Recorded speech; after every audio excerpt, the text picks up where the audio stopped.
New at noon, we now know the name of the person who was killed in that helicopter crash in Williamsburg yesterday.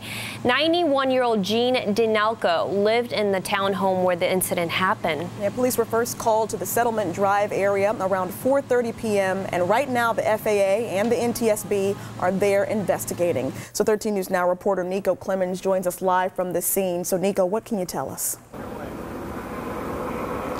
Yeah, it's still very much an active scene here at the Bristol Commons complex in Williamsburg, and still so many unanswered questions. We're waiting to hear from the FAA and NTSB about who this pilot is and about the cause of this crash. But as you can see, they're going to be out here investigating for several days.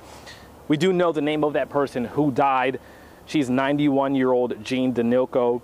The Williamsburg Fire Department worked all night to put out the fire in the hot spots, and they've done that already. So now they're inside along with the FAA investigating, searching for more pieces to that helicopter, trying to put all the pieces together.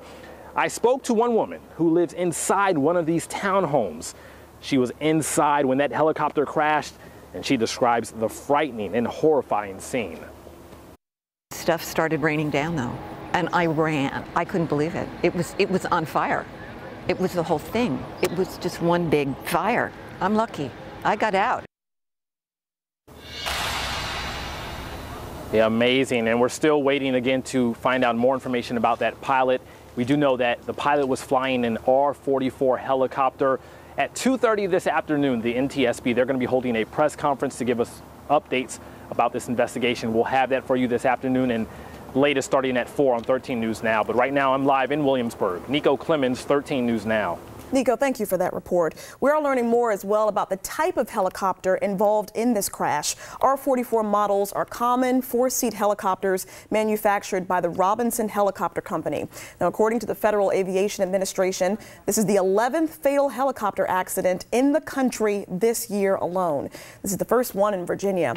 Now, the Department of Defense has confirmed this was not one of their aircraft. Well, as emergency crews continue to work to investigate exactly what happened here, neighbors are now reacting to how those crews kept them safe. 13 News Now reporter Megan Shin spoke to some residents about their experiences. A tweet from the FAA says the pilot was flying an R-44 helicopter. Since the crash into this townhome last night, state police and fire department stayed here well into the evening and are still out here this morning.